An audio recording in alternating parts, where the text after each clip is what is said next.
Mesdames, Messieurs, à prendre ou à laisser, la France doit-elle organiser de nouveau le sommet France-Afrique de la Baule bis? Et pourquoi faire? Mesdames, Messieurs, pour ceux qui ont la mémoire longue, vous vous souvenez de ce sommet-là qui s'était tenu au mois de juin en 1990 à La Baule, en France. Vous aviez par exemple pu voir les photos de Mitterrand, François Mitterrand, entouré de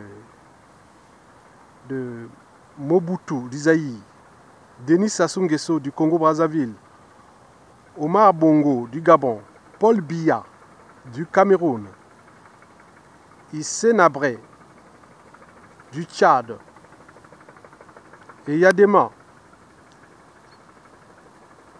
du Togo, Kérékou du Bénin, Houphouët-Boigny, la Côte d'Ivoire, Abdou Diouf du Sénégal, le roi Hassan II du Maroc, pour ne citer que cela. Mesdames, Messieurs, le 20 juin 1990, la France, sous le règne de Mitterrand, accueillait à La Baule le 16e sommet France-Afrique, dit le sommet des dictateurs France-Afrique. Mesdames, Messieurs, pour parler déjà de ce sommet de 1990, je vais ici vous parler d'abord du contexte de ce sommet, puis de ses enjeux, et enfin repenser le nouveau sommet de La Baule bis France-Afrique. Je crois qu'il devrait se tenir en 2019. Et pourquoi faire? Je dis que c'est à prendre ou à laisser. Si c'est à laisser, je vous informe que le tas de crises France-Afrique permanent est actuellement en cours de téléchargement. Et par conséquent, les relations diplomatiques, économiques, géostratégiques et géopolitiques entre la France et ses ex-colonies vont être de plus en plus problématiques d'ici à 2030. Vous avez par exemple pu voir les hold-up électoraux sans fin.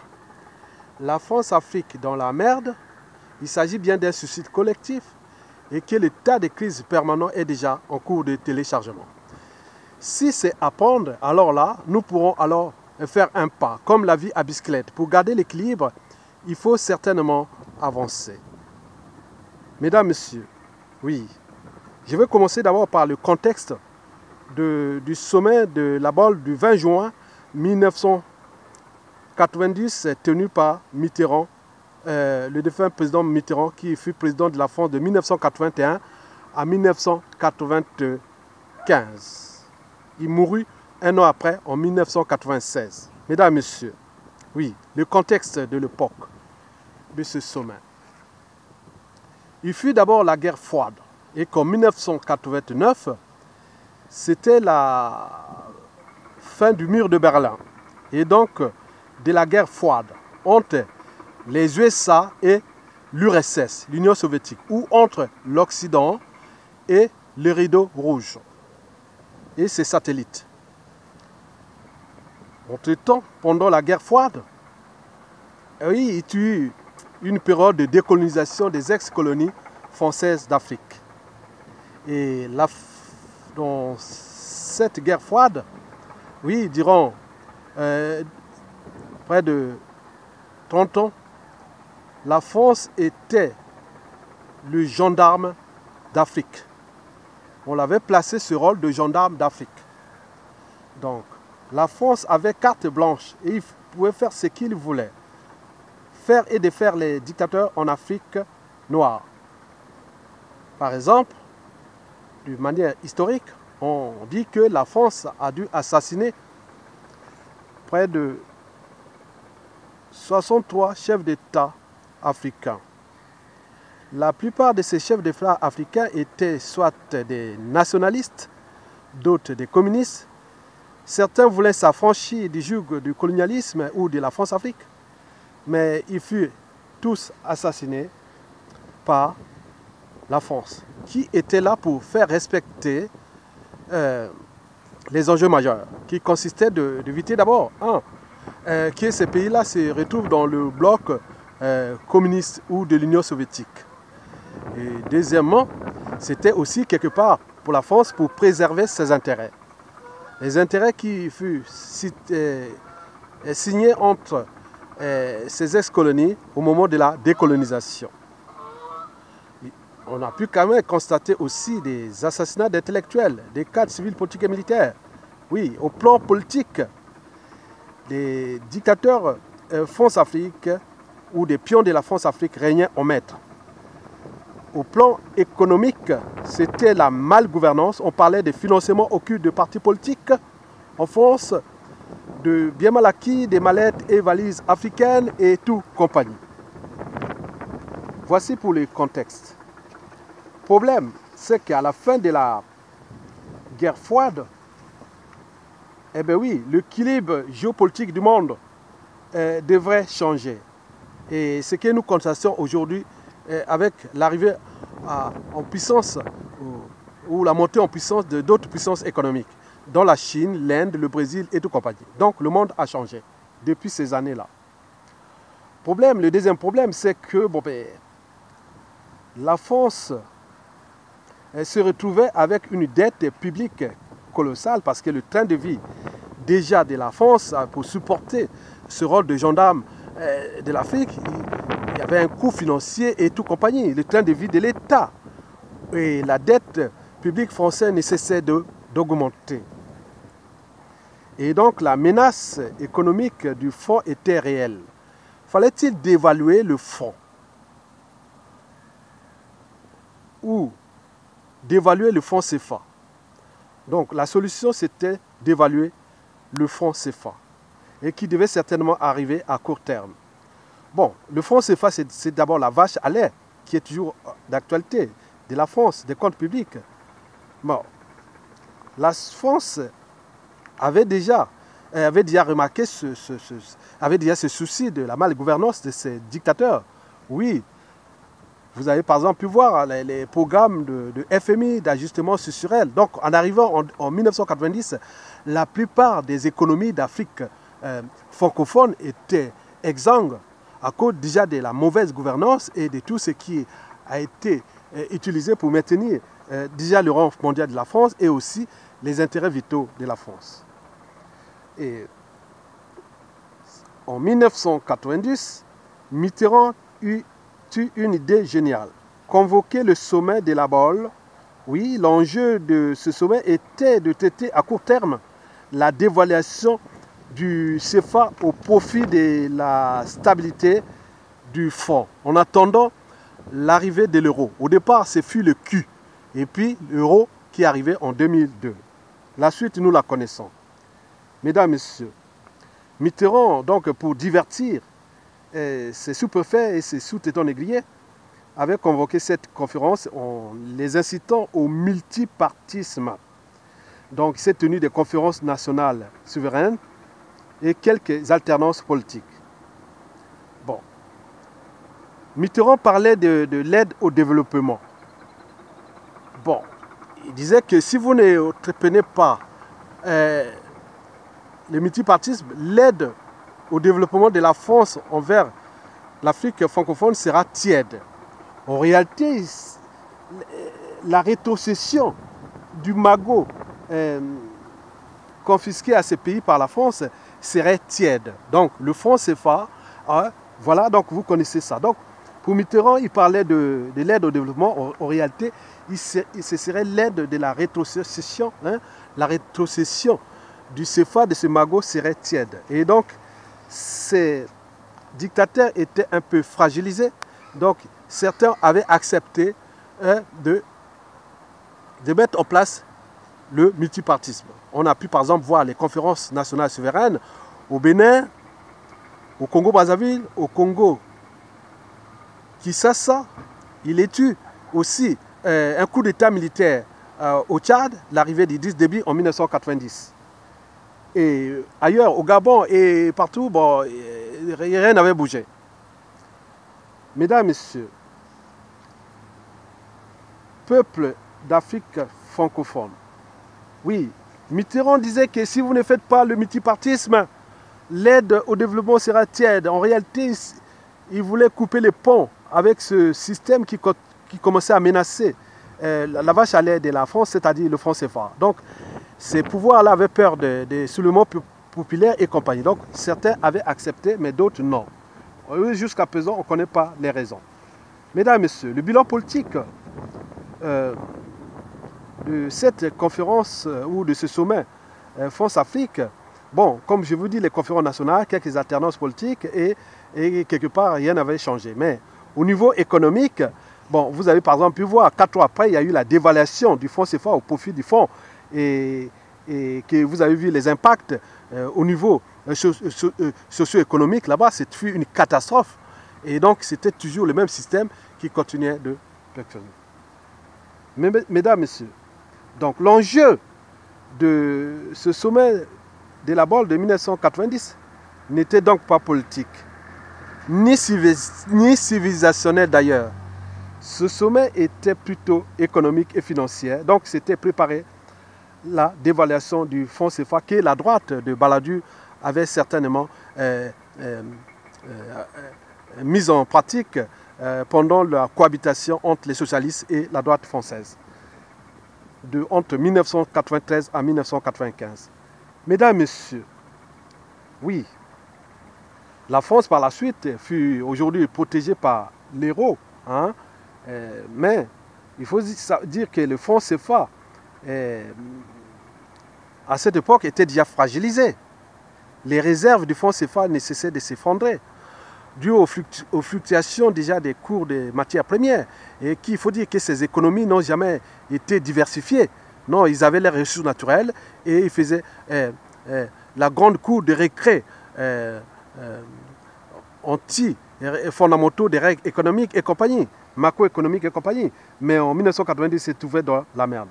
Donc, en 1990, le franc CFA était fragilisé. Alors, c'était que faire? Donc Mitterrand avait eu cette idée, d'abord de changer de responsable et surtout chercher un peu à avancer dans le multipartisme parce que la colère de ces peuples était telle que on ne voulait pas qu'on reste dans cette dynamique-là. Donc, et ce qui fut fait. Et nous connaissons la suite du point de vue historique. Vous pouvez faire du point de vue historique ce qui s'est passé depuis 1990 à nos jours. Mesdames, Messieurs, oui. Mais ce qu'il faut dire qu'aujourd'hui, le franc CFA est aujourd'hui plus que jamais fragilisé.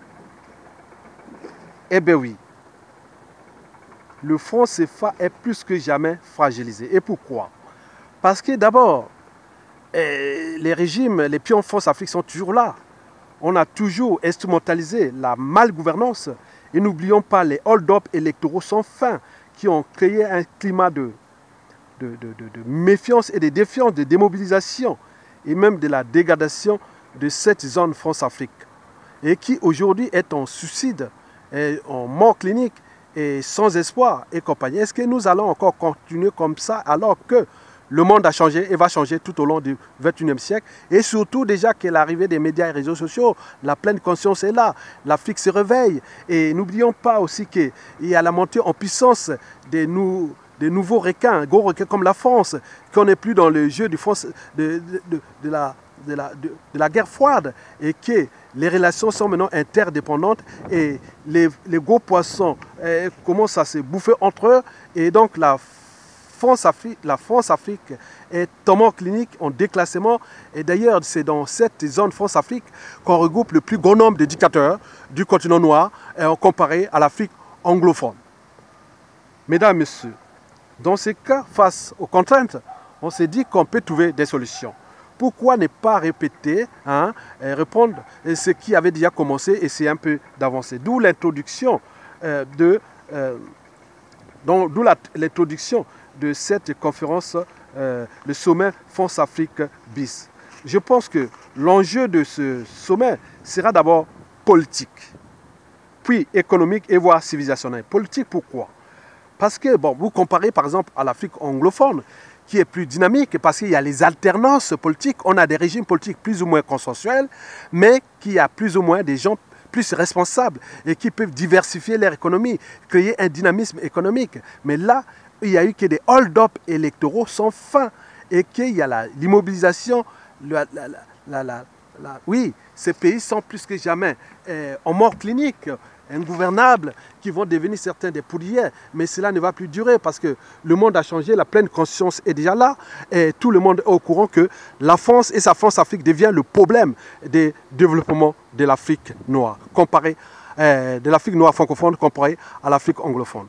Du point de vue politique, cette conférence de la BOL-BIS, qui devait se tenir au mois de juin 2019, oui, donc elle devait mettre les fondements d'un cadre consensuel pour mettre en pratique des alternances politiques durables. Au plan économique, il faut dire que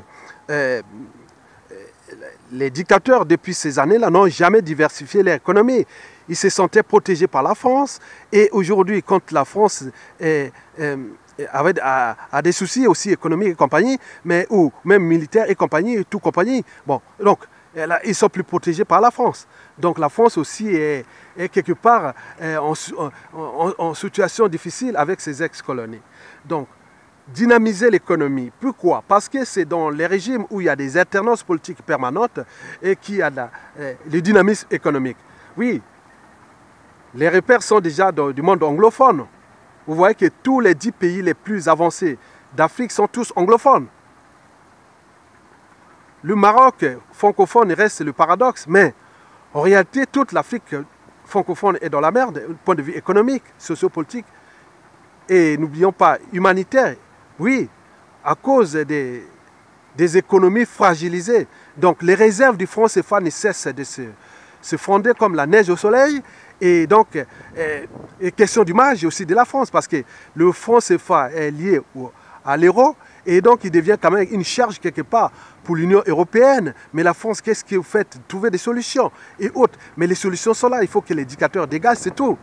Donc on crée un climat d'alternance politique en référence déjà de l'Afrique anglophone et aussi de l'Allemagne, qui n'a plus de colonies, de monnaie coloniale en Afrique, mais elle est toujours la première puissance économique d'Europe et quatrième mondiale. Alors que la France, avec ses ex-colonies et ses monnaies et autres compagnies, est passée de la quatrième puissance économique mondiale en 1990, aujourd'hui à la septième puissance économique mondiale en 2018. Et la situation ne va que se dégrader. Et puisque déjà les réserves du franc CFA, les mouvements sociaux qui vont arriver, la contestation et autres, il pourra arriver dans des situations de sortie des crises déjà à l'échelle africaine pour le franc CFA et où la France pourra perdre quand même 40% de son magot qui alimente ses comptes publics. Donc bien sûr qu'il a ce magot de ce franc CFA qui est stocké, mais attendez, mais ça va aller sur combien de temps encore? Bon, ce sommet sera aussi civilisationnel pour montrer que la France respecte ses principes et valeurs. Oui, les valeurs de la liberté, de la dignité, du but de la condition humaine et tout compagnie. Et que la France doit rentrer à travers la francophonie des peuples qui montrent que la langue française devient la langue de la culture, oui, la langue de la démocratie et autres. Donc c'est un enjeu civilisationnel. Donc, et à ce moment-là, la France pourra rentrer dans le concert géopolitique dynamique comme le fait déjà l'Angleterre en Afrique anglophone. L'Afrique anglophone, depuis ces années-là, depuis la décolonisation, la Grande-Bretagne n'a jamais conspiré contre la volonté de ces peuples tenant à faire respecter l'expression des volontés générales. Oui, l'expression du vote des peuples. Pourquoi cela ne se passe qu'en Afrique anglophone, en Afrique francophone? Est-ce que le fait de parler français vous prédispose à devenir dictateur en Afrique? Est-ce que le fait d'être dans le bloc francophone d'Afrique vous condamne au déclassement, à la décivilisation et au déshumanisme. Donc le sommet à prendre est politique, du point de vue des alternances politiques. Oui, économie parce qu'il faudra dynamiser un nouveau cadre. Oui, il faudra fixer des règles. Donc, et civilisationnel, oui, la France doit être compatible avec ses idéaux. Oui, et à ce moment-là, nous pourrons construire un dynamisme. Donc, le traité qui sera mis en place, ce nouveau traité du dynamisme qui va prendre les enjeux d'abord politiques, de démocratie, puis économique, du dynamisme économique, où on pourra aller en zone France-Afrique ou francophone d'Afrique et faire du business et sans avoir des soucis autres avec les dictateurs et compagnie. Bon, civilisationnel, oui, la francophonie, le bloc francophone et tout compagnie. Donc, vous avez compris. Mesdames, Messieurs, peuple d'Afrique francophone, aujourd'hui, si nous vous tenez compte de cette vidéo, alors nous allons avancer ensemble. Nous voulons que, au début des années 2020, que l'Afrique francophone rentre pas à pas dans le classement des pays où on respecte la volonté des peuples. Oui, l'économie reste l'économie, la géostratégie reste la géostratégie, la diplomatie reste la diplomatie, mais nous pouvons avancer dans un dynamisme ensemble pour repenser les enjeux existentiels nouveaux et qui sont ceux d'abord du bloc francophone, dynamique et en symbiose avec le bloc anglophone, et pour que nous puissions construire ce dynamisme où la France pourra envoyer ses experts, ses entreprises et autres qui viendront travailler naturellement. Et donc nous pouvons créer un dynamisme. Parce que cette France-Afrique, cette zone francophone d'Afrique est la plus riche du continent. Et aujourd'hui, elle est la plus déclassée. Si je dis riche, pourquoi? Parce que le premier réseau hydrographique du continent est en zone francophone d'Afrique. Les plus grandes forêts d'Afrique et les deuxièmes du monde, c'est dans la zone francophone. Mais quand on voit les minéraux et les terres rares et la culture et compagnie, donc nous avons tout à gagner. Et c'est les raisons pour lesquelles j'invite le nouveau Big Brother de la France, ou de la France-Afrique, ou de la francophonie, qui est aujourd'hui représenté par Macron, et qu'il puisse prendre ses responsabilités historiques pour avancer dans ce cadre-là. Mais en attendant d'arriver là, il s'agit bien d'annoncer maintenant, d'imposer à ces dictateurs, et que maintenant la cour des récré liberticide, antidémocratique, antisocial,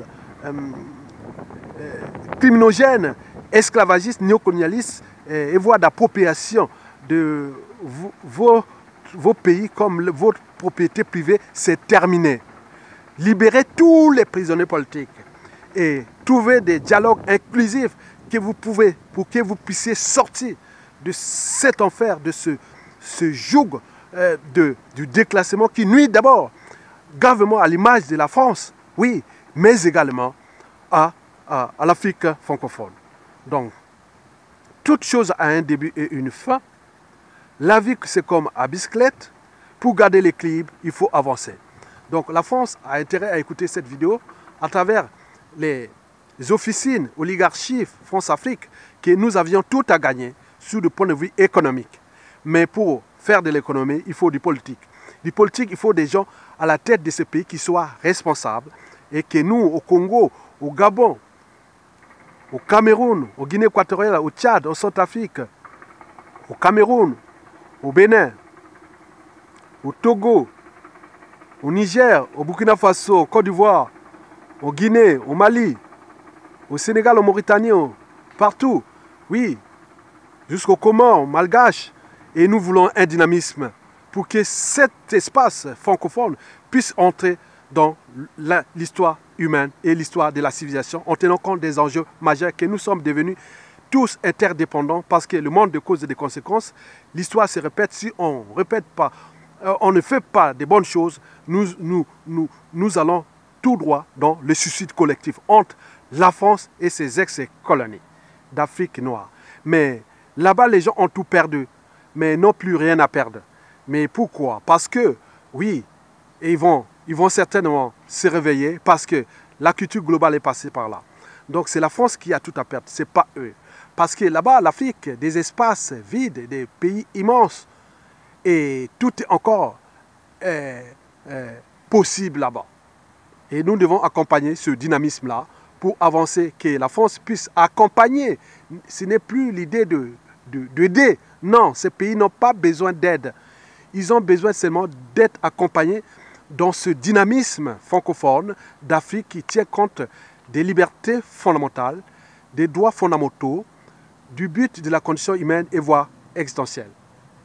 Mesdames, Messieurs, je vous remercie.